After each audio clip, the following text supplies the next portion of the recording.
한정옥 씨는 오늘도 하루를 정리하며 서재에 앉아 있었습니다. 부산 영도의 34평 아파트, 바다가 한눈에 내려다 보이는 이곳에서 혼자 산 지도 벌써 12년이 되었습니다. 남편 강서방이 세상을 떠난 뒤 이 집은 그녀에게 위안이자 자부심이었습니다. 76세의 나이에도 정옥 씨는 여전히 정정했습니다. 40년 넘게 조선소에서 회계 일을 하며 키운 숫자 감각과 정리정돈 습관은 지금도 그대로였습니다. 매일 아침 7시에 일어나 부친께서 물려주신 태극기를 바라보며 하루를 시작하는 것도 변하지 않은 일과였습니다. 그런데 오늘 밤 11시 평소보다 늦게 잠자리에 들려던 정옥 씨는 복도에서 들려오는 목소리 때문에 걸음을 멈췄습니다. 며느리 서린 씨와 손녀 다인이의 대화였습니다. 엄마 유럽 다녀오면 바로 정리하자. 할머니 요즘 너무 심해. 어제도 가스 안 끄고 나가셨다며. 다인이의 목소리였습니다. 그러게 말이야. 후견인 신청하면 끝이야. 이미 요양원도 알아봤어. 바다 뷰 좋은 곳으로. 서린 씨의 목소리에는 확신이 담겨 있었습니다. 그럼 할머니 집은? 당연히 우리 거지.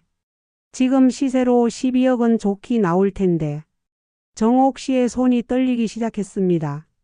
문고리를 잡은 손에서 차가운 기운이 올라왔습니다. 치매, 후견인, 요양원, 그리고 자신의 집을. 더 충격적인 것은 다음 대화였습니다. 관찰 일지는 계속 쓰고 있지? 응. 매일 깜빡하는 거 이상한 행동 다 적고 있어. 이웃들한테도 슬쩍슬쩍 흘리고 있고. 잘했어. 병원에서 진단서만 받으면 되겠네. 정옥 씨는 조용히 자신의 방으로 돌아갔습니다.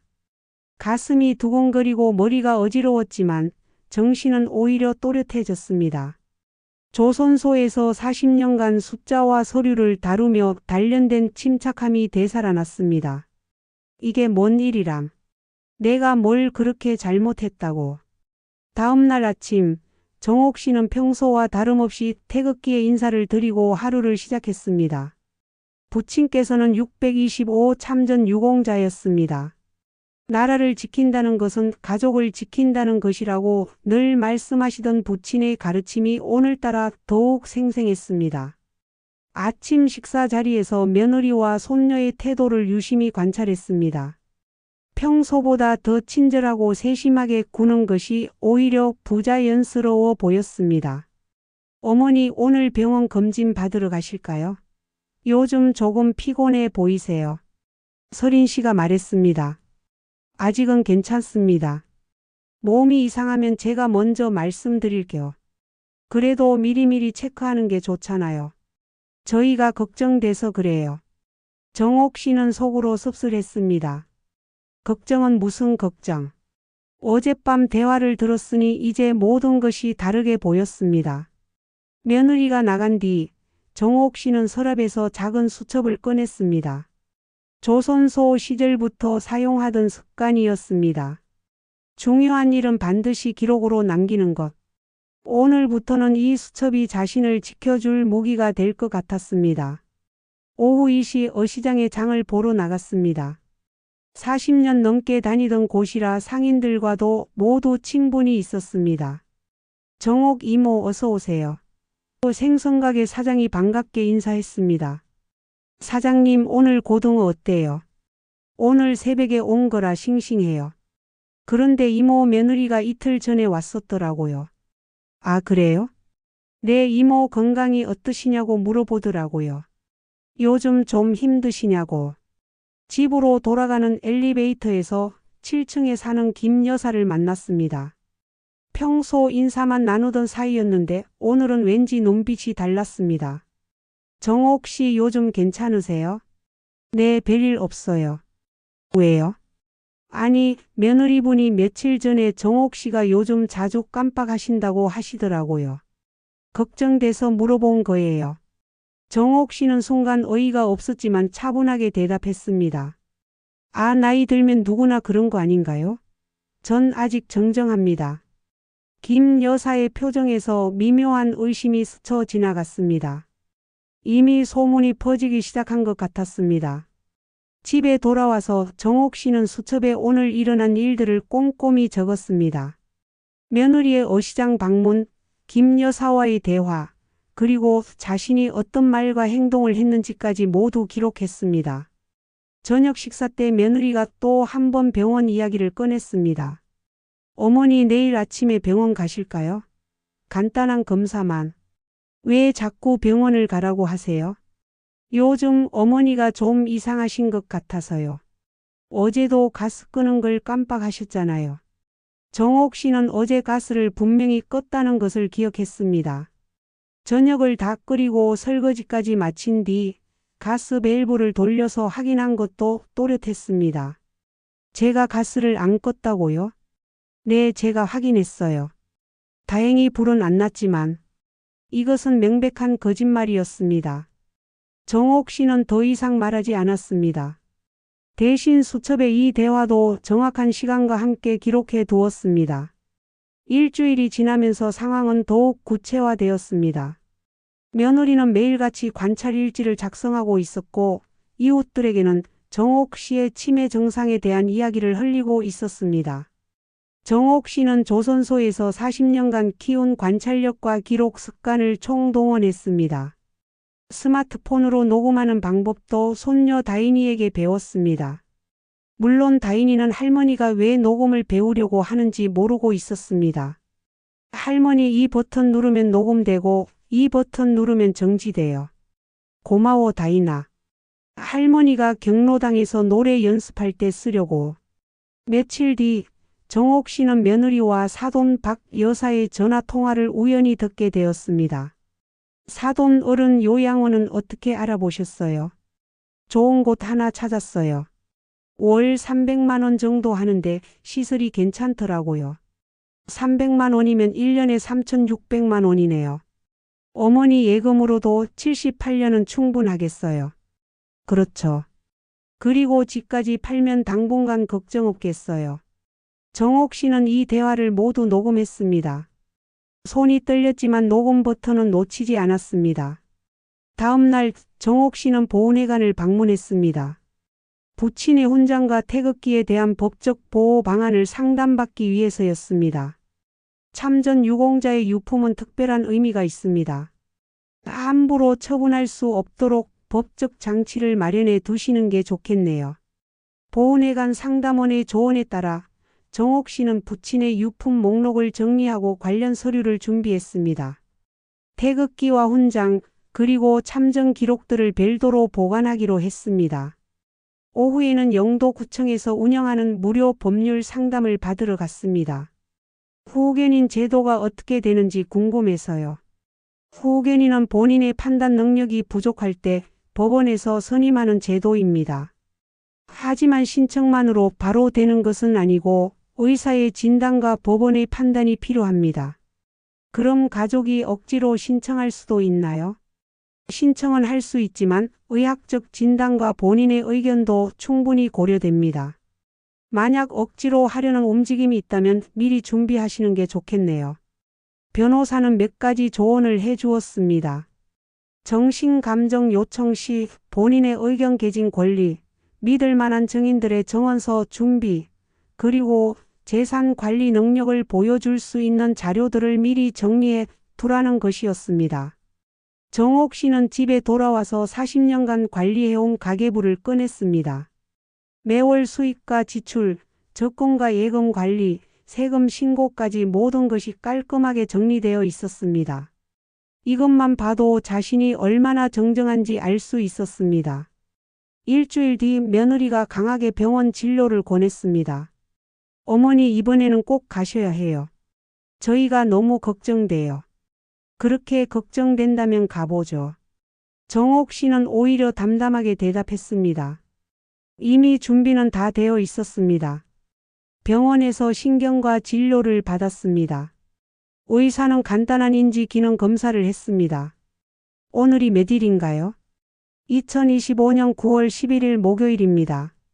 100에서 7을 빼면 93입니다. 93에서 또 7을 빼면 86입니다. 대통령이 누구인지 아세요? 윤석열 대통령입니다. 모든 질문에 정옥 씨는 또렷하게 대답했습니다. 의사도 고개를 끄덕였습니다. 인지 기능은 또래에 비해 매우 양호하시네요. 그런데 이때 며느리가 끼어들었습니다. 선생님, 집에서는 정말 심해요. 가스도 끄지 않고 약도 깜빡하시고 같은 말을 계속 반복하세요.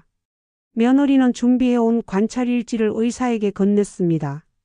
일주일간 작성한 것으로 정옥 씨의 치매 증상들이 상세히 기록되어 있었습니다. 의사는 잠시 일지를 들여다보더니 말했습니다.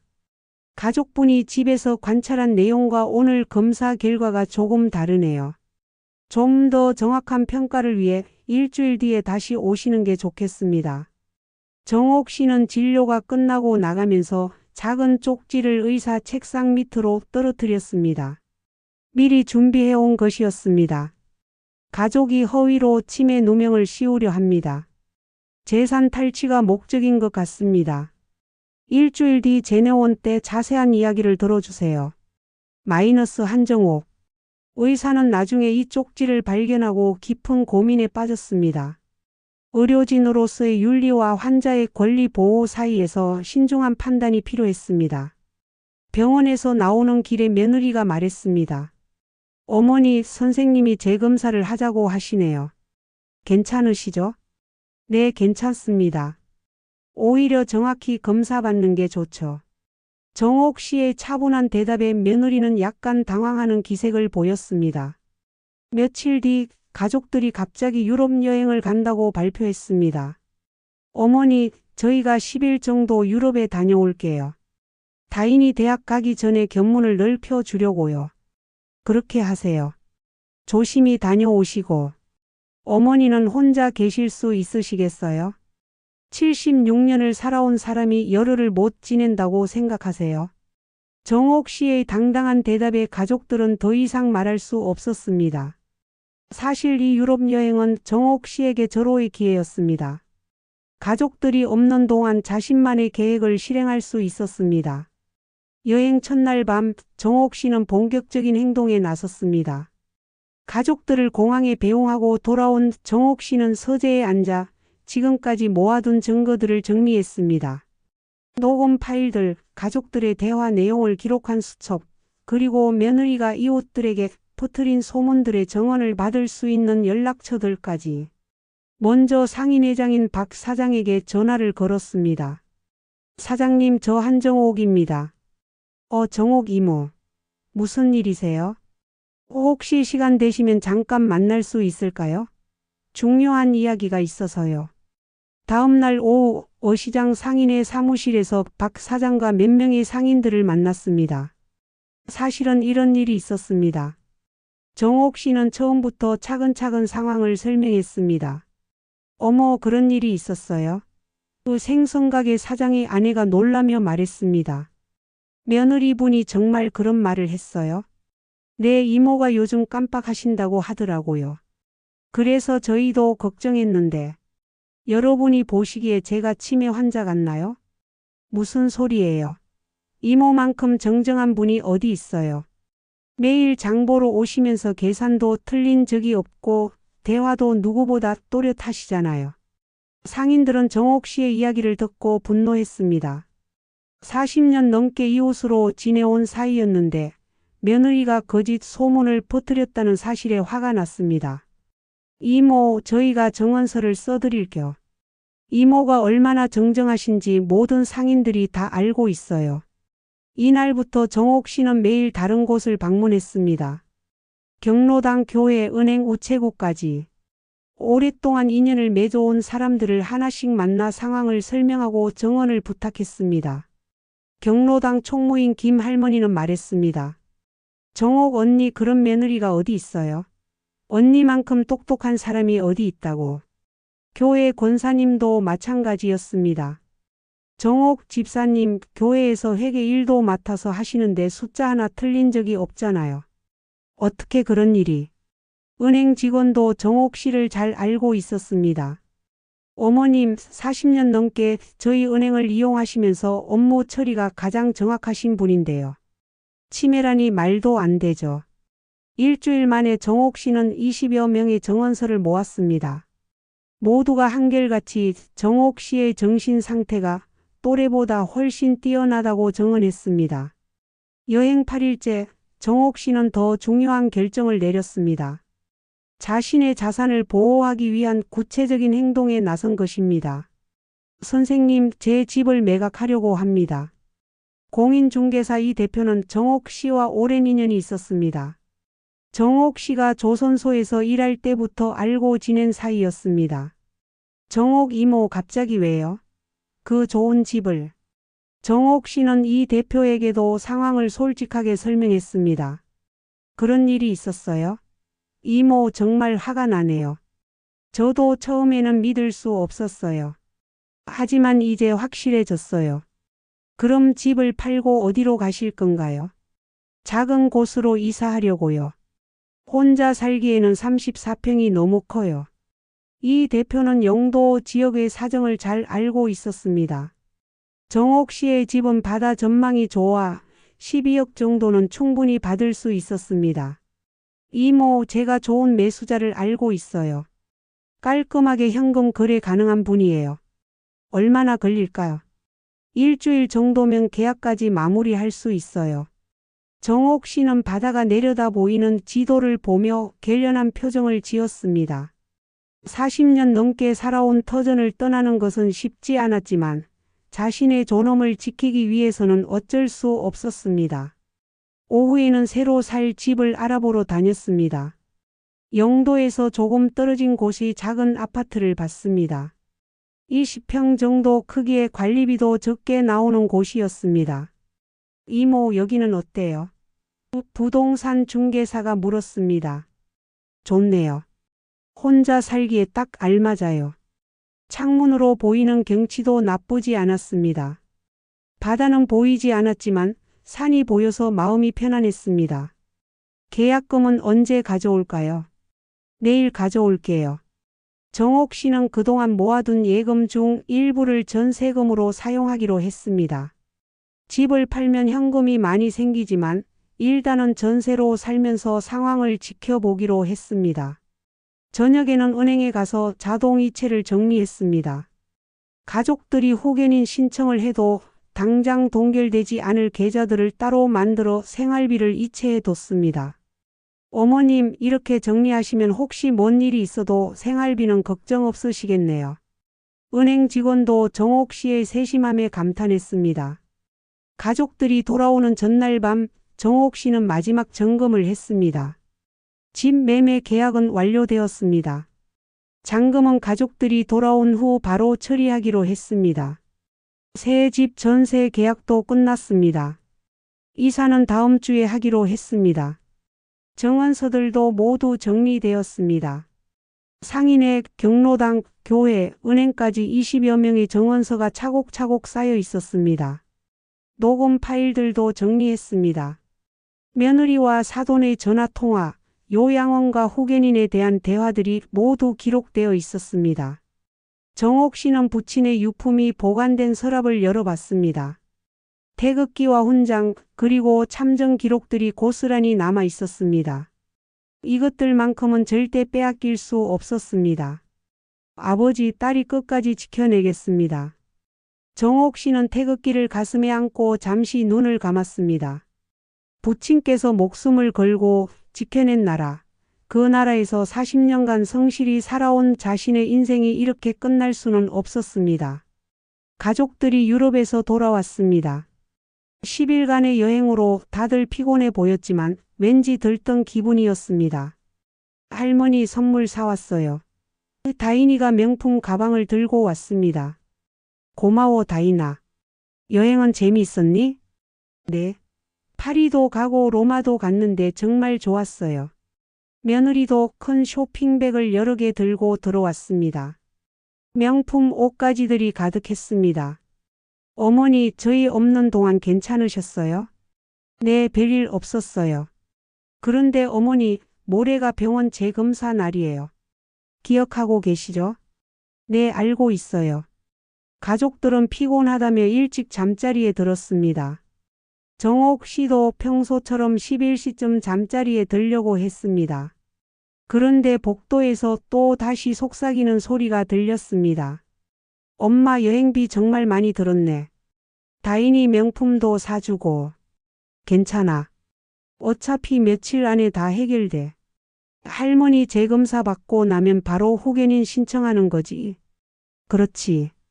이번엔 관찰 일지도 더 자세히 썼으니까 의사도 인정할 거야. 집 처분은 언제쯤? 후견인만 선임되면 바로 할 수 있어. 요양원비랑 우리 생활비까지 생각하면 빨리 해야 해. 정옥 씨는 이번에도 조용히 녹음을 시작했습니다. 여행을 다녀온 뒤에도 계획은 전혀 바뀌지 않았습니다. 더 충격적인 것은 다음 대화였습니다. 그런데 엄마 할머니가 우리 없는 동안 어디 다녀온 것 같지 않아? 집이 왠지 다른 느낌인데. 뭐가 다른데? 모르겠어. 그냥 느낌이. 설마 뭘 알았을까? 우리 대화를 들었나? 아니야. 할머니가 그럴 리 없어. 그런 치밀함이 있었으면 벌써 뭔가 했겠지. 정옥 씨는 속으로 씁쓸하게 웃었습니다. 자신을 너무 얕잡아 보고 있었습니다. 다음 날 오전 10시 정옥 씨가 경로당에 다녀오려는데 아들 민수에게서 다급한 전화가 왔습니다. 어머니 지금 어디 계세요? 경로당 가려고 하는데 왜? 어머니 큰일 났어요. 우리 집이 팔렸다고 부동산에서 연락이 왔어요. 정옥 씨는 차분하게 대답했습니다. 네, 제가 팔았어요. 뭐라고요? 어머니가 팔았다고요? 네, 제 집이니까 제가 팔았죠. 전화기 너머로 며느리의 비명 소리가 들렸습니다. 어머니 왜 갑자기 집을 파신 거예요? 저희한테 상의도 안 하시고. 상의요? 제가 왜 여러분께 상의를 해야 하나요? 그래도 가족인데. 가족이라고요? 정옥 씨의 목소리가 차가워졌습니다. 그럼 이 녹음 파일을 한번 들어보시겠어요? 정옥 씨는 스마트폰으로 지난밤 녹음한 대화를 재생했습니다. 어차피 며칠 안에 다 해결돼. 후견인만 선임되면 바로 할 수 있어. 전화기 너머가 갑자기 조용해졌습니다. 이것 말고도 더 있어요. 유럽 가기 전에 사돈하고 나눈 대화, 요양원 알아본 이야기, 제가 치매라고 이웃들에게 소문낸 이야기까지 다 녹음되어 있어요. 어머니. 그리고 여러분이 거짓말로 작성한 관찰 일지도 제가 다 기록해뒀어요. 제가 언제 가스를 안 껐는지, 언제 같은 말을 반복했는지 정확한 시간까지 다 적어뒀거든요. 며느리의 울음소리가 들렸습니다. 20여 명의 이웃과 상인들의 정원서도 있어요. 제가 얼마나 정정한지 증명해 주는 자료들이죠. 어머니 저희가. 잠깐만요. 정옥 씨는 전화를 끊고 집 앞까지 올라온 아들과 며느리를 직접 맞았습니다. 거실에 마주 앉은 가족들의 표정은 복잡했습니다. 당황스러움과 미안함, 그리고 체면이 구겨진 분노까지 뒤섞여 있었습니다. 어머니 정말 집을 팔아버리신 거예요? 아들 민수가 떨리는 목소리로 물었습니다. 네, 잔금까지 다 받았어요. 새 집도 구했고요. 새 집이라고요? 네, 다음 주에 이사해요. 20평짜리 작은 곳이에요. 혼자 살기에 딱 좋죠. 며느리가 갑자기 울음을 터뜨렸습니다. 어머니 저희가 잘못했어요. 죄송해요. 뭘 잘못했다고 생각하세요? 저희가 어머니를 치매라고 했다고요? 그런 수준이 아니었는데요. 정옥 씨는 준비해둔 수첩을 꺼냈습니다. 여기 다 적혀 있어요. 9월 1일 가스 안 껐다고 거짓말. 9월 3일 이웃들에게 깜빡한다고 소문. 9월 5일 요양원 월 300만 원짜리 알아봄. 9월 7일 후견인 신청 계획 논의. 가족들은 아무 말도 할 수 없었습니다. 그리고 이 관찰일지는 뭔가요? 정옥 씨는 며느리가 작성한 관찰일지를 꺼냈습니다. 9월 2일 같은 이야기를 3번 반복했다. 저는 그날 경로당에서 하루 종일 있었는데 집에서 누구와 3번 반복해서 이야기를 했을까요? 며느리의 얼굴이 새하얘졌습니다. 9월 4일 약 먹는 것을 깜빡했다. 저는 약을 먹지 않아요. 혈압약도 당뇨약도 없거든요. 아들이 고개를 숙였습니다. 9월 6일 밤에 돌아다니며 이상한 소리를 냈다. 그날 밤 저는 11시에 잠들어서 아침 7시에 일어났어요. 이웃 김 여사가 정원해 주실 거예요. 어머니, 아직 끝나지 않았어요. 정옥 씨는 스마트폰을 꺼냈습니다. 이건 여러분이 유럽에서 돌아온 첫날 밤 대화예요. 들어보시겠어요? 아니에요. 안 들어도 돼요. 그럼 이제 솔직하게 말씀해 보세요. 처음부터 계획이 뭐였어요? 며느리가 흐느끼며 말했습니다. 저희가 돈이 필요했어요. 돈이요? 민수 오빠 회사가 어려워졌어요. 스타트업이 부도 위기에. 아들이 며느리를 말렸지만 이미 늦었습니다. 그리고 다인이 대학 등록금도 비싸고 저희 생활비도 부족하고. 그래서 제가 치매라고 거짓말을 한 거예요. 처음에는 정말 걱정해서였어요. 어머니가 요즘 좀 피곤해 보이셔서. 거짓말하지 마세요. 정옥 씨의 목소리에는 분노가 담겨 있었습니다. 처음부터 계획이었잖아요. 저를 치매 환자로 만들어서 호갱인을 신청하고 집을 팔아서 요양원에 넣고 남은 돈은 여러분이 쓰려던 거잖아요. 가족들은 고개를 들 수 없었습니다. 일주일 뒤 정옥 씨는 병원에서 재검사를 받았습니다. 이번에는 혼자 갔습니다. 어머님, 지난번에 쪽지를 주셨죠? 의사가 말했습니다. 네, 그랬습니다. 정말 가족분들이 그런 계획을 세웠나요? 정옥 씨는 증거들을 차례로 보여줬습니다. 녹음 파일, 관찰일지의 허위 내용, 그리고 이웃들의 증언서까지. 의사는 깊은 한숨을 쉬었습니다. 이런 일이 실제로 일어나는군요. 정말 안타깝습니다. 선생님, 제 정신 상태는 어떤가요? 또래에 비해 매우 우수합니다. 치매는커녕 인지 기능이 상당히 좋으세요. 의사는 정식 진단서를 써줬습니다. 인지 기능 정상, 일상생활 수행 능력 우수라는 내용이었습니다. 가족 상담을 권해드리고 싶은데 어떠세요? 아직은 시기상조인 것 같아요. 일단 저부터 새로운 삶을 시작해 보려고요. 이사하는 날, 정옥 씨는 40년간 살아온 집을 마지막으로 둘러봤습니다. 바다가 한눈에 내려다 보이는 거실, 남편과 함께 꾸몄던 안방, 손녀가 숙제하던 작은 방까지. 추억이 많은 곳이었지만 이제는 떠날 때였습니다. 새 집으로 이사하면서 가져간 것은 많지 않았습니다. 꼭 필요한 가구와 옷까지, 그리고 부친의 유품들. 40년간 모은 물건들 대부분은 처분했습니다. 새 집 발코니에서 정옥 씨는 부친의 태극기를 정성스럽게 달았습니다. 바람에 펄럭이는 태극기를 보며 부친의 유품을 하나씩 만져봤습니다. 아버지, 딸이 지켜냈습니다. 훈장과 참정 기록을 쓸어내리는 정옥 씨의 손에서 떨림이 전해졌습니다. 하지만 그것은 두려움의 떨림이 아니라 새로운 시작에 대한 설렘이었습니다.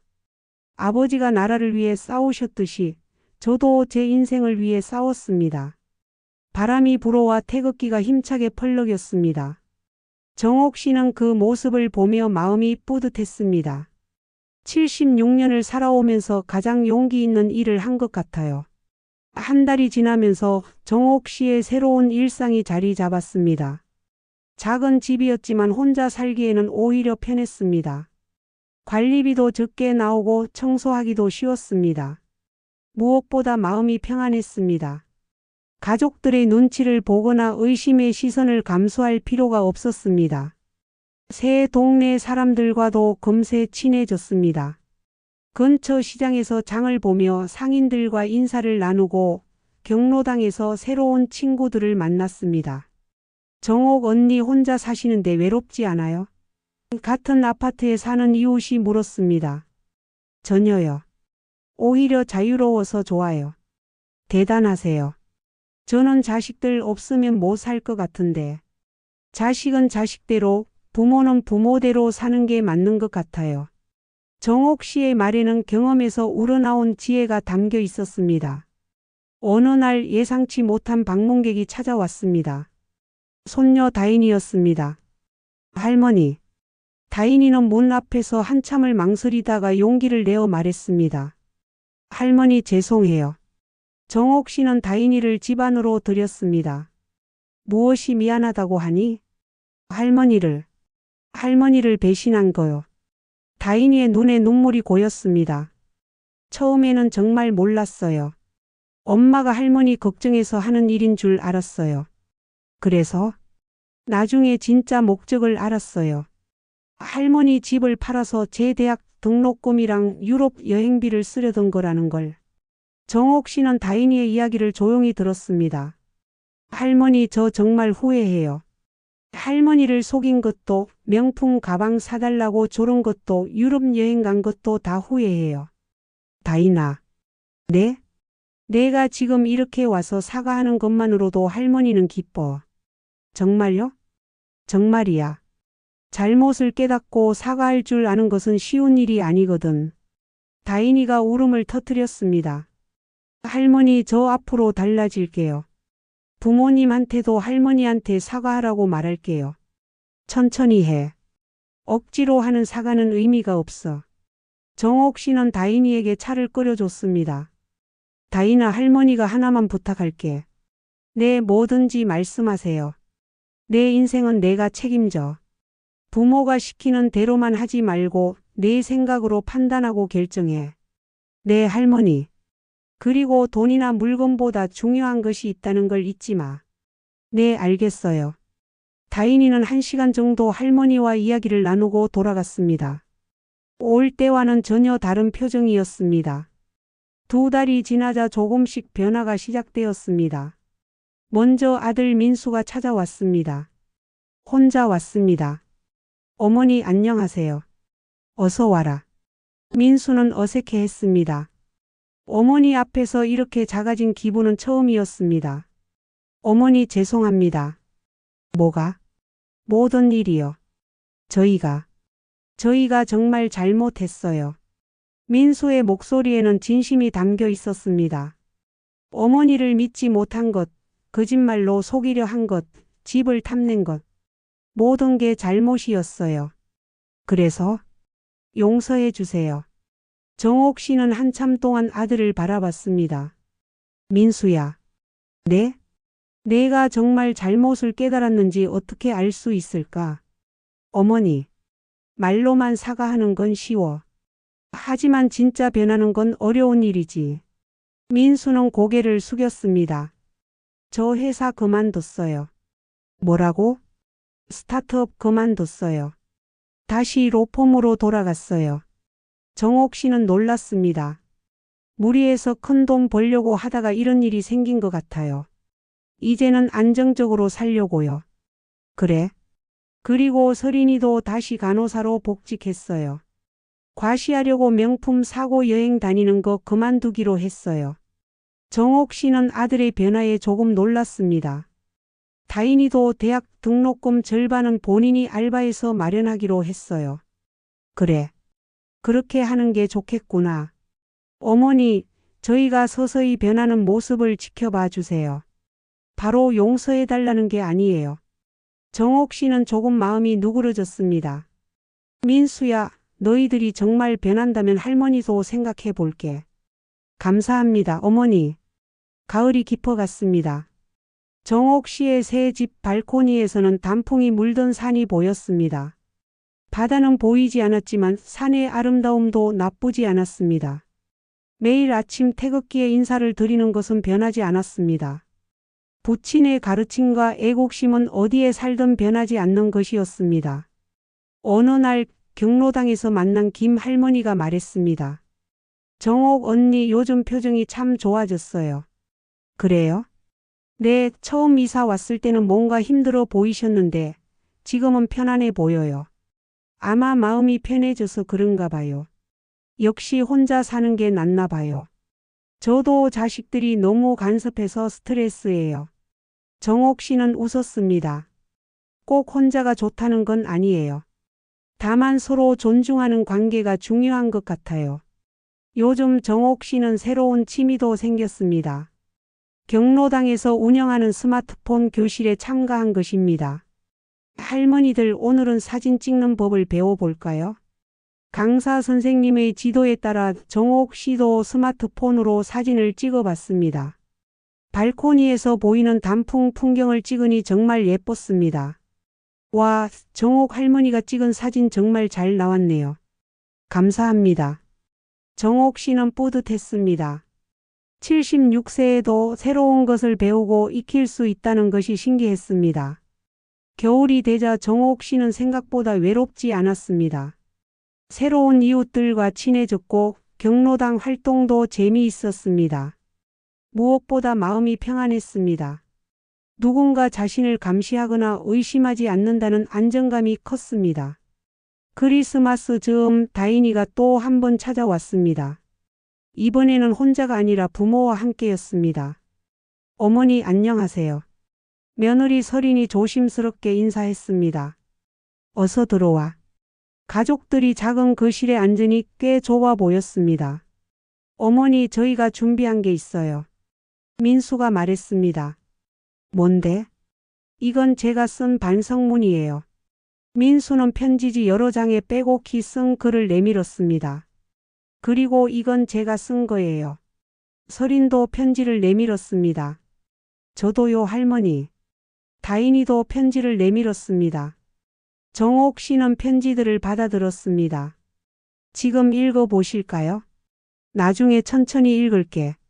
그리고 어머니 이것도 드려요. 민수는 작은 상자를 내밀었습니다. 안에는 금반지가 들어 있었습니다. 뭐 하려고? 어머니께 죄송한 마음을 담아서 준비했어요. 정옥 씨는 고개를 저었습니다. 고마운 마음은 알겠지만 받을 수 없어.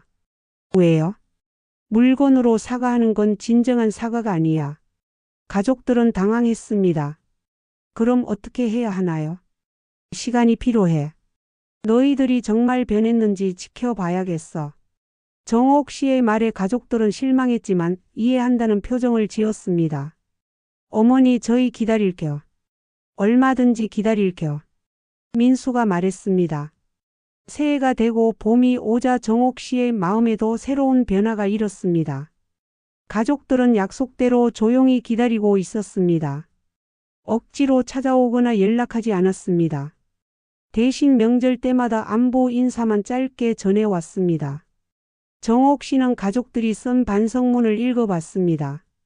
진심이 담긴 글들이었습니다. 민수의 편지에는 이런 내용이 있었습니다. 어머니, 저는 돈에 눈이 멀어 가장 소중한 것을 잃을 뻔했습니다. 어머니의 존엄성과 우리 가족의 신뢰를 40년간 성실히 일하시며 저희를 키워주신 어머니께 이런 일을 저질렀다는 것이 너무 부끄럽습니다. 설인의 편지에는 이런 고백이 있었습니다. 어머님, 저는 제 체면과 허영심 때문에 어머님을 이용하려 했습니다. SNS에 올릴 사진을 위해 이웃들에게 보여줄 명품을 위해 어머님의 집을 탐냈습니다. 정말 죄송합니다. 다인의 편지가 가장 마음에 와 닿았습니다. 할머니, 저는 할머니가 저를 얼마나 사랑하시는지 알고 있었으면서도 그 사랑을 당연하게 여겼어요. 할머니의 돈으로 유럽 여행을 가면서도 죄책감을 느끼지 못했던 제가 부끄러워요. 이제 알바를 해서 할머니께 용돈을 드리고 싶어요. 편지들을 읽으면서 정옥 씨의 마음도 조금씩 누그러졌습니다. 5월 어버이날, 정옥 씨는 혼자 조용히 지내려고 했습니다. 작년 이맘때까지만 해도 가족들과 함께 식사하며 카네이션을 받곤 했는데 올해는 상황이 달랐습니다. 오후 이 시점 누군가 문을 두드렸습니다. 다인이었습니다. 할머니 안녕하세요. 다인아 어떻게 왔니? 오늘 어버이날이잖아요. 할머니 혼자 계실까 봐 왔어요. 다인의 손에는 작은 카네이션 한 송이가 들려 있었습니다. 이거 알바에서 번 돈으로 샀어요. 정옥 씨는 카네이션을 받으며 뭉클했습니다. 고마워 다인아. 할머니 저 진짜 많이 변했어요. 이제 명품 가방 사달라고 조르지도 않고 부모님 돈 함부로 쓰지도 않아요. 그래? 네, 그리고 대학에서도 장학금 받으려고 열심히 공부하고 있어요. 다인의 말에는 진정성이 담겨 있었습니다. 할머니, 저희 가족이 다시 할머니께 돌아갈 수 있을까요? 정옥 씨는 한참 생각했습니다. 다인아, 할머니가 한 가지 묻고 싶은 게 있어. 네, 뭐든지 물어보세요. 만약 할머니가 정말 치매에 걸린다면 어떻게 할 거니? 다인은 잠시 놀란 표정을 지었다가 진지하게 대답했습니다. 그러면 제가 할머니를 돌볼 거예요. 요양원에 보내지 않고 집에서 모실 거예요.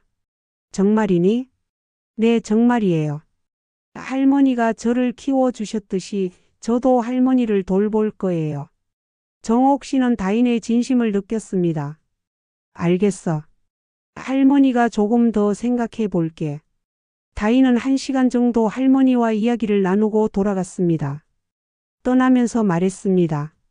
할머니, 저희 가족 모두 할머니를 정말 사랑해요. 그리고 정말 후회하고 있어요. 7월 어느 무더운 날, 정옥 씨는 중요한 결정을 내렸습니다. 가족들에게 연락을 해서 만나자고 한 것입니다. 여보세요, 민수야. 어머니. 어머니 목소리 듣기 정말 오랜만이에요. 이번 주말에 할머니 집으로 오겠니? 네, 물론이죠. 저희 모두 갈게요.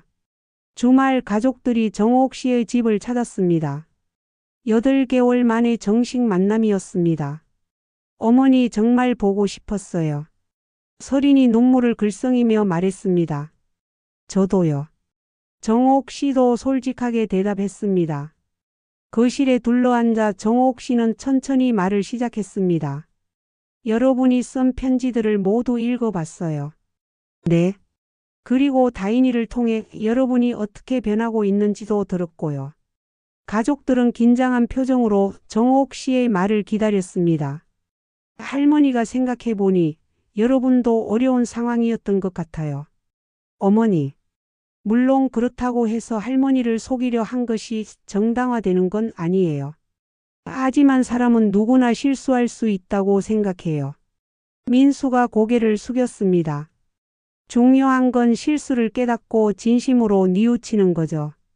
그리고 다시는 그런 일이 일어나지 않도록 노력하는 거고요. 네, 어머니. 할머니는 여러분을 용서할 거예요. 가족들의 얼굴이 밝아졌습니다. 하지만 조건이 있어요. 네, 말씀하세요. 첫째, 다시는 할머니를 속이지 마세요. 어떤 일이 있어도 솔직하게 말해요. 네. 둘째, 할머니의 독립적인 생활을 존중해요. 간섭하지 말고 할머니가 도움을 요청할 때만 도와주세요. 알겠습니다. 셋째, 서로를 진심으로 존중하는 관계를 만들어가요. 가족이라고 해서 무엇이든 당연하게 여기지 마세요. 가족들은 모두 고개를 끄덕였습니다. 그럼 이제 다시 가족이 될 수 있을까요? 다인이가 조심스럽게 물었습니다. 정옥 씨는 미소를 지었습니다. 물론이지. 하지만 예전과는 다른 가족이 될 거야. 더 성숙하고 서로를 존중하는 가족으로. 그날 저녁 가족들은 함께 저녁을 먹었습니다. 8개월 만에 가족 식사였습니다. 비록 작은 식탁이었지만 마음만은 따뜻했습니다. 가을이 되자 정옥 씨의 새로운 일상이 완전히 자리 잡았습니다. 주중에는 혼자서 자유롭게 생활하고 주말에는 가족들과 만나는 리듬이 만들어졌습니다. 가족들도 많이 변했습니다. 민수는 안정된 직장에서 착실히 일하고 있었고 서리는 명품 대신 실용적인 물건들을 사며 알뜰하게 살림하고 있었습니다. 다인은 장학금을 받으며 대학 생활을 하고 주말마다 할머니를 찾아와 안부를 물었습니다. 무엇보다 가족들 사이에 진정한 소통이 생겼습니다. 서로 눈치를 보거나 속마음을 숨기지 않고 솔직하게 이야기하는 관계가 되었습니다. 어느 날 정옥 씨는 예전에 살던 집 근처를 지나게 되었습니다. 바다가 보이는 34평 아파트는 새 주인이 살고 있었습니다. 발코니에 빨래가 걸려 있고 화분들이 놓여 있는 모습이 정겹게 보였습니다. 잘 됐네. 새 가족이 행복하게 살고 있는 것 같아. 정옥 씨는 아쉬움보다는 뿌듯함을 느꼈습니다. 자신의 결단이 옳았다는 확신이 들었습니다. 어시장을 지나다가 예전에 단골이었던 생선가게에 들렀습니다. 어머, 정옥 이모. 오랜만이에요. 사장님 안녕하세요. 이모 요즘 어떻게 지내세요? 새 집은 어때요? 아주 좋아요. 혼자 살기에 딱 맞아요. 가족들과는 어떻게 되셨어요? 화해했어요. 이제 더 좋은 관계가 됐어요. 다행이네요. 역시 이모는 현명하세요. 정옥 씨는 고등어 2마리를 사서 새 집으로 돌아갔습니다. 저녁에는 민수 가족을 초대해서 함께 고등어 구이를 먹기로 했습니다. 두 번째 겨울이 되자 정옥 씨는 지난 1년을 돌아보며 많은 생각을 했습니다. 처음에는 분노와 배신감이 컸습니다. 40년간 가족을 위해 살아온 자신을 치매 환자로 만들어 재산을 빼앗으려 했다는 사실에 충격을 받았습니다. 하지만 시간이 지나면서 조금 다른 관점에서 생각하게 되었습니다. 가족들도 나름대로 어려움이 있었고 그 어려움을 잘못된 방법으로 해결하려 했던 것이라고. 물론 그들의 행동이 정당화되는 것은 아닙니다. 하지만 인간은 누구나 실수를 할 수 있고 중요한 것은 그 실수를 깨닫고 진심으로 뉘우치는 것이라고 생각했습니다. 무엇보다 이 일을 통해 정옥 씨는 자신의 힘을 재발견했습니다. 76세의 나이에도 충분히 독립적으로 살 수 있고 위기 상황에서도 지혜롭게 대처할 수 있다는 자신감을 얻었습니다. 크리스마스 이브 가족들이 정옥 씨의 집에 모였습니다. 작은 크리스마스 트리를 함께 꾸미고 소박한 선물을 주고받았습니다. 할머니 이거 제가 직접 만든 거예요. 다인이가 손뜨개 목도리를 선물했습니다. 우와 정말 예쁘다. 다인이가 이런 걸 다 만들 줄 아는구나. 네, 대학에서 동아리 활동하면서 배웠어요. 민수와 설인도 실용적인 선물들을 준비했습니다. 따뜻한 무릎 담요와 건강에 좋은 차 종류들이었습니다. 정옥 씨도 가족들에게 선물을 준비했습니다. 직접 쓴 편지였습니다. 이건 할머니가 여러분께 하고 싶은 말들을 적은 거예요. 편지에는 이런 내용이 담겨 있었습니다. 사랑하는 가족들에게. 지난 1년은 우리 모두에게 힘든 시간이었지만 동시에 서로를 더 깊이 이해하게 된 소중한 시간이었습니다. 할머니는 여러분이 진심으로 변하려고 노력하는 모습을 보며 많이 감동받았습니다. 앞으로도 서로를 존중하고 사랑하는 가족이 되었으면 좋겠습니다. 가족들은 편지를 읽으며 눈물을 흘렸습니다. 2026년 새해가 밝았습니다. 정옥 씨는 77세가 되었지만 여전히 건강하고 정정했습니다. 새해 첫날 정옥 씨는 발코니에서 태극기를 바라보며 새해 다짐을 했습니다. 올해는 더욱 건강하게 지내자. 그리고 가족들과 더 좋은 관계를 만들어가자. 부친의 유품을 보며 생각했습니다. 부친께서 나라를 위해 싸우셨듯이 자신도 자신의 인생을 위해 용기 있게 싸웠다고. 그리고 그 결과로 더 나은 삶을 만들어냈다고. 오후에는 새 동네 이웃들과 함께 새해 인사를 나눴습니다. 이제 정옥 씨는 이 동네의 완전한 일원이 되었습니다. 정옥 언니 올해도 건강하세요. 언니도요. 올해는 더 좋은 일들만 있을 거예요. 저녁에는 가족들이 세뱃돈을 가지고 찾아왔습니다. 할머니 새해 복 많이 받으세요. 고마워 너희들도. 하지만 정옥 씨는 세뱃돈을 돌려줬습니다. 할머니가 이제 세뱃돈을 받을 나이는 아닌 것 같아.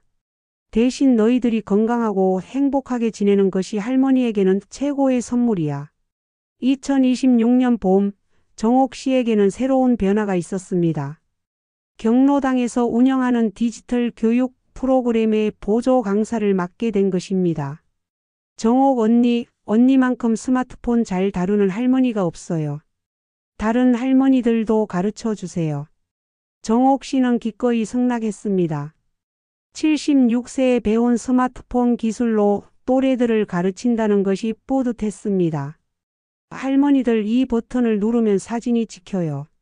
어머 정말이네. 정옥이가 어떻게 이런 걸 다 아노? 저도 작년에 배운 거예요. 할머니들도 충분히 할 수 있어요. 정옥 씨의 수업은 인기가 많았습니다. 또래이다 보니 눈높이에 맞춰 설명하는 것이 젊은 강사들보다 효과적이었습니다. 무엇보다 정옥 씨 자신이 이 일을 통해 보람을 느꼈습니다. 77세에도 누군가에게 도움이 될 수 있다는 것이 기뻤습니다. 어느 날 수업이 끝나고 한 할머니가 정옥 씨에게 다가왔습니다. 정옥이 고마워. 덕분에 손자하고 화상통화할 수 있게 됐어. 정말요? 다행이네요. 그런데 정옥이는 어떻게 이렇게 씩씩하노? 혼자 사는 것도 그렇고 새로운 것 배우는 것도 그렇고. 정옥 씨는 잠시 생각했다가 대답했습니다. 글쎄요. 아마 포기하지 않아서 그런 것 같아요. 포기하지 않는다고? 네. 나이가 들었다고 혼자라고 어렵다고 포기하지 않고 계속 도전하려고 해요. 그 할머니는 고개를 끄덕였습니다. 맞는 말이야. 우리도 아직 할 수 있는 게 많은데 너무 빨리 포기하는 것 같아. 여름이 되자 정옥 씨는 더욱 바빠졌습니다. 디지털 교육 프로그램이 확대되면서 주 3회 수업을 하게 되었고 새로운 할머니들이 계속 등록했습니다. 선생님 정말 감사해요. 덕분에 은행 업무도 스마트폰으로 할 수 있게 됐어요. 카카오톡으로 자식들과 연락하니까 정말 좋아요. 할머니들의 감사 인사를 들을 때마다 정옥 씨는 뿌듯했습니다. 한편 가족들과의 관계도 더욱 좋아졌습니다. 이제는 서로 간섭하지 않으면서도 따뜻한 관심을 보이는 관계가 되었습니다. 다인이는 대학에서 우수한 성적을 거두며 장학금을 받았습니다. 할머니, 제가 장학금 받았어요. 정말? 우리 다인이 대단하네. 이번 방학에는 할머니 모시고 여행 가고 싶어요. 제가 알바해서 번 돈으로요. 고마워, 다인아. 하지만 할머니는 여행보다 다인이가 열심히 공부하는 모습을 보는 게 더 좋아. 민수도 직장에서 인정받으며 승진했습니다. 어머니, 저 과장으로 승진했어요. 그래? 축하한다. 예전에는 무리해서 큰 돈 벌려고 했는데 이제는 차근차근 하니까 오히려 더 잘 되는 것 같아요. 설인도 간호사로서 보람을 느끼며 일하고 있었습니다. 어머님, 요즘 일이 정말 재미있어요. 환자분들이 좋아해 주시니까 보람도 있고요. 가족들의 긍정적인 변화를 보면서 정옥 씨는 자신의 선택이 옳았다는 확신을 더욱 갖게 되었습니다. 두 번째 가을이 되자 정옥 씨는 깊은 성찰의 시간을 가졌습니다. 2년 전 그 충격적인 밤에 가족들의 대화를 들었을 때만 해도 이런 결과를 예상하지 못했습니다. 분노와 배신감으로 가득했던 마음이 이렇게 평안해질 줄은 몰랐습니다. 무엇보다 자신이 이렇게 새로운 삶을 시작할 수 있을 줄은 꿈에도 생각하지 못했습니다.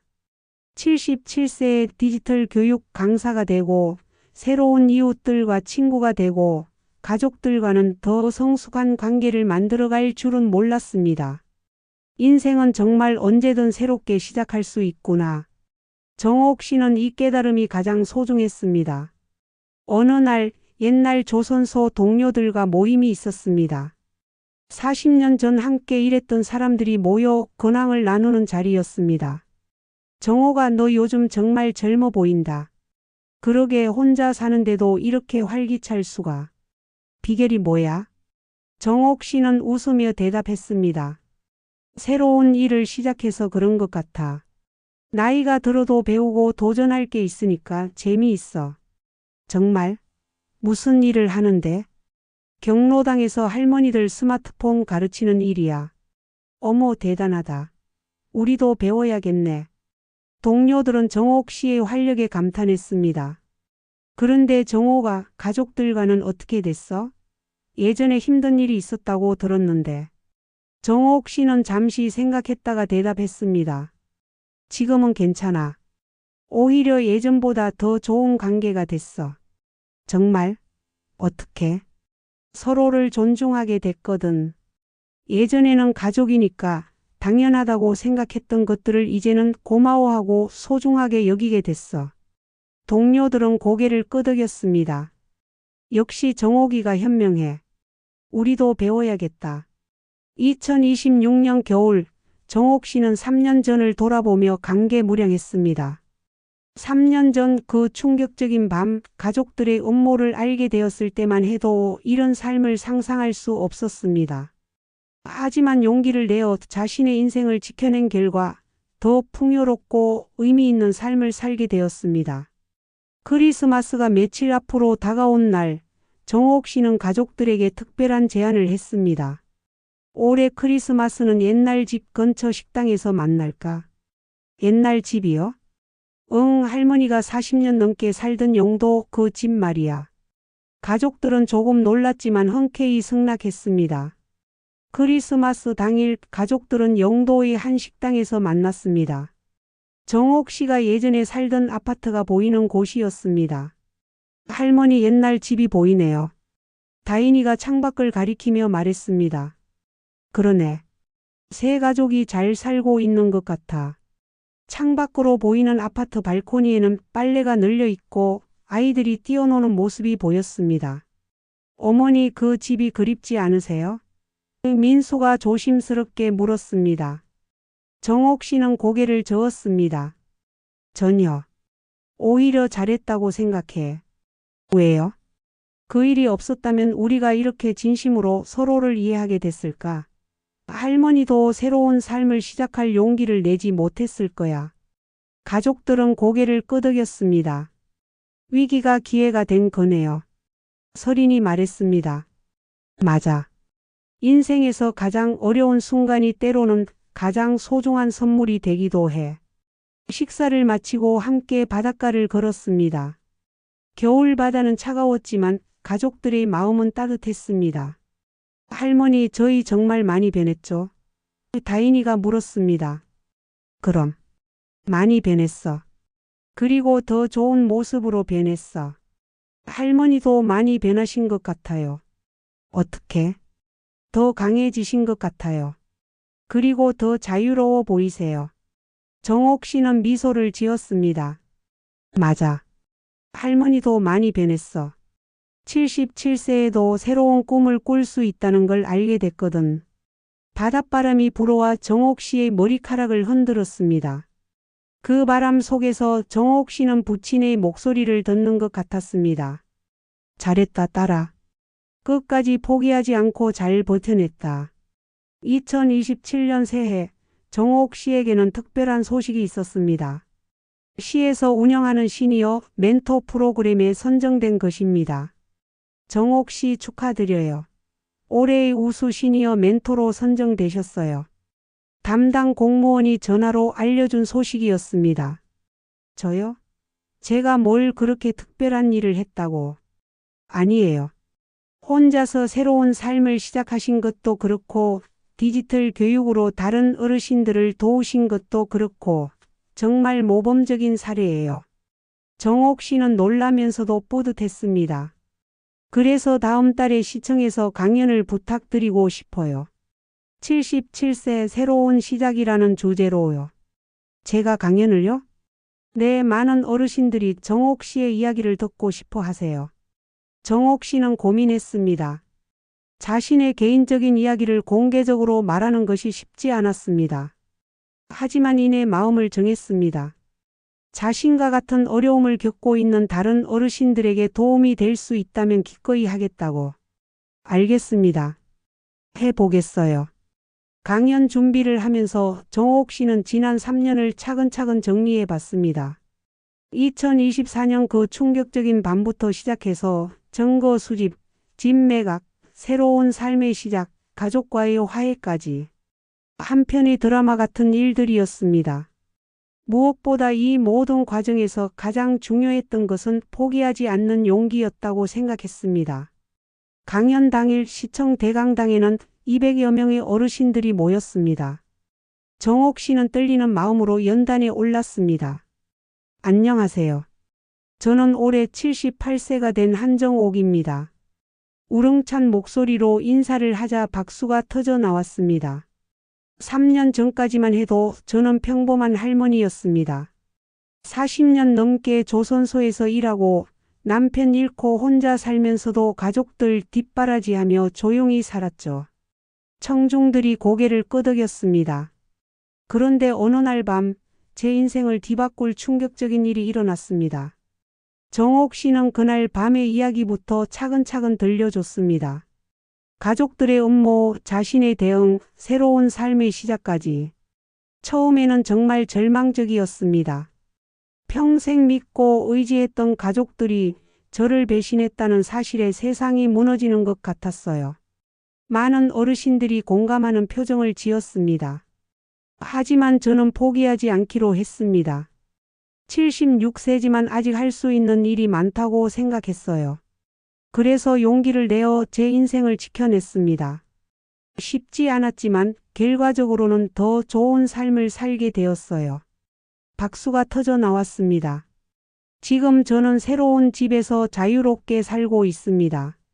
디지털 교육 강사로 일하며 보람도 느끼고 있어요.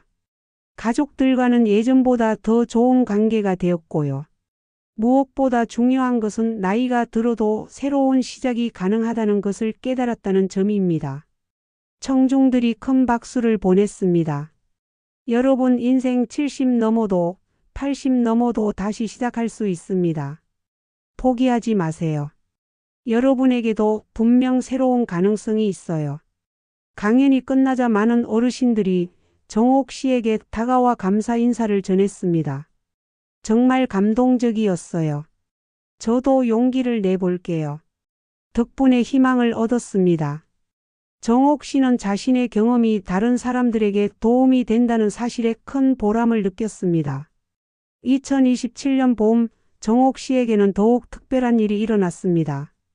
다인이가 약혼 소식을 전해온 것입니다. 할머니, 저 약혼했어요. 정말? 우리 다인이가? 네, 대학에서 만난 선배예요. 정말 좋은 사람이에요. 정옥 씨는 기뻤습니다. 손녀가 좋은 사람을 만나 행복해 한다니. 언제 소개시켜 줄 거니? 이번 주말에 가족 모임 때 데려올게요. 주말 다인이는 약혼자 준호를 데리고 왔습니다. 예의 바르고 성실해 보이는 청년이었습니다. 할머니 안녕하세요. 다인이에게서 할머니 이야기를 많이 들었어요. 어떤 이야기를? 할머니가 정말 용기 있고 지혜로운 분이라고 들었어요. 그리고 다인이가 할머니를 정말 존경한다고 하더라고요. 정옥 씨는 뿌듯했습니다. 3년 전만 해도 자신을 속이려 했던 손녀가 이제는 자신을 자랑스러워한다니. 준호야, 우리 다인이 잘 부탁한다. 네, 할머니. 다인이를 소중히 여기겠어요. 식사를 하면서 준호는 정옥 씨에게 물었습니다. 할머니, 다인이가 말씀하시길 할머니께서 디지털 교육 강사를 하신다고 하던데요. 응, 경로당에서 할머니들 스마트폰 가르치는 일이야. 정말 대단하세요. 78세에 그런 일을 하신다니. 나이가 들어도 할 수 있는 일이 많다는 걸 깨달았거든. 준호는 감탄했습니다.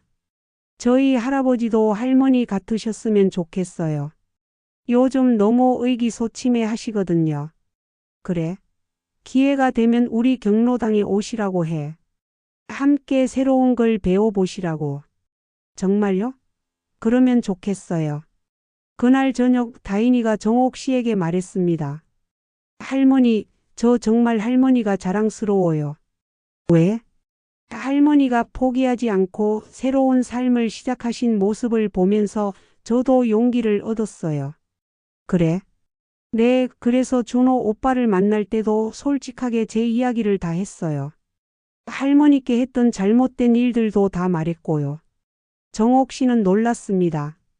그런데도 오빠가 저를 이해해 줬어요. 오히려 잘못을 깨닫고 변할 수 있는 사람이라고 더 좋아해 주더라고요. 정말? 네, 할머니 덕분이에요. 할머니가 보여주신 용기 때문에 저도 솔직할 수 있었어요. 정옥 씨는 마음이 뭉클했습니다. 자신의 선택이 손녀에게까지 좋은 영향을 미쳤다는 것이 감동적이었습니다. 2027년 여름 다인이의 결혼식이 있었습니다. 작지만 따뜻한 결혼식이었습니다. 정옥 씨는 한복을 곱게 차려입고 참석했습니다. 78세의 나이에도 여전히 기품이 있어 보였습니다. 할머니 정말 예쁘세요. 다인이가 웨딩드레스를 입고 정옥 씨에게 인사했습니다. 우리 다인이가 가장 예뻐. 결혼식장에는 정옥 씨의 경로당 친구들도 많이 왔습니다. 정옥아, 손녀 정말 예쁘다. 할머니가 잘 키운 것 같아. 친구들의 축하 인사에 정옥 씨는 기뻤습니다. 결혼식이 끝나고 피로 연장에서 다인이가 특별한 감사 인사를 했습니다. 오늘 이 자리에서 특별히 감사드리고 싶은 분이 계세요. 저희 할머니입니다. 모든 하객들이 정옥 씨를 바라봤습니다. 할머니는 제게 가장 소중한 것이 무엇인지 가르쳐 주셨어요. 진정한 용기가 무엇인지, 진심으로 사과하는 것이 무엇인지 보여주셨어요. 다인이의 목소리에 감정이 담겨 있었습니다. 무엇보다 78세에도 새로운 꿈을 꾸며 당당하게 사시는 모습이 제게 큰 힘이 되었어요. 할머니 정말 사랑해요. 박수가 터져 나왔습니다. 정옥 씨의 눈에도 눈물이 고였습니다. 신랑 준호도 마이크를 잡았습니다. 할머니, 저도 정말 감사드려요. 다인이를 이렇게 훌륭한 사람으로 만들어 주신 것도 그렇고 앞으로 저희 가족이 되어 주시는 것도 너무 감사해요. 할머니가 보여주신 용기와 지혜를 저희도 배우고 싶어요. 정옥 씨는 가슴이 벅찼습니다. 3년 전 그 절망적인 순간을 이겨낸 보람을 느꼈습니다. 결혼식이 끝나고 한 달 뒤 정옥 씨는 또 다른 기쁜 소식을 들었습니다. 시에서 올해의 모범 시니어로 선정되었다는 것입니다. 정옥 씨 축하드려요. 이번에는 시장님께서 직접 상을 주신다고 하세요. 저요? 제가 뭘 그렇게. 아니에요. 정옥 씨의 삶 자체가 많은 사람들에게 기감이 되고 있어요. 시상식 당일 정옥 씨는 가족들과 함께 시청을 방문했습니다. 부산시 올해의 모범 시니어 한정옥 씨. 시장이 직접 상을 전달했습니다. 한정옥 씨는 78세의 나이에도 디지털 교육 강사로 활동하며 동세대에게 희망을 주고 계시고 무엇보다 어려운 상황에서도 포기하지 않는 용기로 새로운 삶을 시작하신 분입니다. 박수가 터져 나왔습니다. 간단한 소감 한 말씀 부탁드려요. 정옥 씨는 마이크를 잡고 말했습니다. 감사합니다. 저는 특별한 일을 한 게 아니에요. 그냥 포기하지 않았을 뿐입니다. 인생은 나이와 상관없이 언제든 새롭게 시작할 수 있다는 것을 깨달았어요. 중요한 건 용기예요. 부산의 모든 어르신들께서도 새로운 꿈을 꾸시길 바랍니다. 우리에게는 아직 할 수 있는 일이 많아요. 큰 박수가 터져 나왔습니다. 시상식이 끝나고 가족들과 함께 기념사진을 찍었습니다. 정옥 씨의 얼굴에는 만족스러운 미소가 가득했습니다. 할머니 정말 자랑스러워요. 민수가 말했습니다. 저희도 할머니처럼 살고 싶어요. 서린이 덧붙였습니다. 할머니는 제 영웅이에요. 다인이가 말했습니다. 정옥 씨는 가족들을 바라보며 뿌듯했습니다.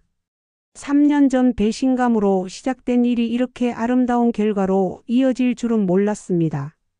2027년 겨울 정옥 씨는 79세 생일을 맞았습니다. 가족들이 모여 조촐한 생일 파티를 열어줬습니다. 할머니 생일 축하해요. 모든 가족들이 함께 외쳤습니다.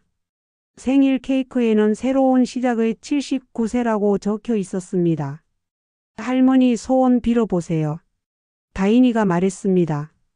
정옥 씨는 잠시 생각했다가 촛불을 불었습니다. 무슨 소원 빌었어요? 준호가 물었습니다. 우리 가족 모두 건강하고 행복하게 지내는 것, 그리고 앞으로도 서로를 존중하며 사는 것. 그리고 하나 더 있어요. 뭐요? 더 많은 어르신들이 새로운 꿈을 꾸게 되는 것. 가족들은 감동했습니다. 생일 선물로 다인이가 특별한 것을 준비했습니다. 할머니, 이거 제가 직접 만든 거예요. 그것은 정옥 씨의 지난 3년간의 이야기를 정리한 책이었습니다. 제목이 새로운 시작이에요. 할머니의 용기 있는 선택과 변화의 이야기를 책으로 만들었어요. 정옥 씨는 책을 받아보며 놀랐습니다. 다이나 이걸 언제? 할머니가 강연하신 내용도 넣고 가족들의 반성과 변화 과정도 넣었어요. 많은 사람들이 읽었으면 좋겠어요. 정옥 씨는 감동했습니다. 고마워 다이나. 책을 펼쳐보니 3년 전부터의 모든 일들이 생생하게 기록되어 있었습니다. 그 충격적인 밤부터 시작해서 오늘까지의 여정이 모두 담겨 있었습니다. 2028년 새해가 밝았습니다. 정옥 씨는 79세가 되었지만 여전히 건강하고 활기찼습니다. 새해 첫날, 정옥 씨는 발코니에서 태극기를 바라보며 지난 4년을 돌아봤습니다. 2024년 그 충격적인 밤에 시작된 일들이 이렇게 아름다운 결과로 이어질 줄은 꿈에도 몰랐습니다. 가족들과의 갈등, 집 매각, 새로운 삶의 시작, 화해, 그리고 더 깊은 사랑. 한편의 드라마 같은 일들이었습니다. 무엇보다 자신이 79세에도 이렇게 의미 있는 삶을 살 수 있다는 것이 놀라웠습니다. 아버지, 딸이 잘 살고 있습니다. 정옥 씨는 부친의 태극기를 보며 속으로 말했습니다. 아버지가 나라를 지키셨듯이 딸도 제 인생을 지켜냈습니다. 바람이 불어와 태극기가 힘차게 펄럭였습니다. 오후에는 경로당에 가서 새해 인사를 나눴습니다. 정옥 언니 새해 복 많이 받으세요. 언니도요. 올해도 건강하게 지내세요. 언니 덕분에 스마트폰도 배우고 용기도 얻었어요. 저도 많이 배웠어요. 함께해서 즐거웠어요. 저녁에는 가족들과 새해 첫 식사를 했습니다. 할머니 올해는 어떤 계획 있으세요? 다인이가 물었습니다. 글쎄 지금 하는 일들을 계속 열심히 하는 것. 그리고 건강 관리도 잘하고. 다른 새로운 도전은 없으세요? 정옥 씨는 잠시 생각했습니다. 있기는 해. 다인이가 만들어준 책을 더 많은 사람들에게 알리고 싶어. 정말요? 응. 나처럼 어려운 상황에 있는 어르신들에게 희망을 주고 싶거든. 가족들은 정옥 씨의 말에 감동했습니다. 할머니 저희가 도와드릴겨. 민수가 말했습니다. 그래. 함께 하자. 2028년 봄, 정옥 씨의 이야기를 담은 책 새로운 시작이 정식 출간되었습니다. 출판사에서 정옥 씨의 이야기에 감동해서 책으로 만들자고 제안한 것입니다. 책 출간 기념회에는 많은 사람들이 모였습니다. 경로당 친구들, 가족들, 그리고 정옥 씨의 강연을 들었던 어르신들까지. 정옥 할머니 책 정말 감동적이에요. 덕분에 용기를 얻었어요. 저도 새로운 일을 시작해 보려고요. 많은 사람들의 격려를 받으며 정옥 씨는 뿌듯했습니다. 마이크를 잡고 마지막 인사를 했습니다. 여러분 오늘 와주셔서 감사합니다. 제 이야기가 조금이라도 도움이 되었다면 그것만으로도 행복합니다. 저는 79세가 되었지만 아직도 매일 새로운 것을 배우고 경험하고 있어요.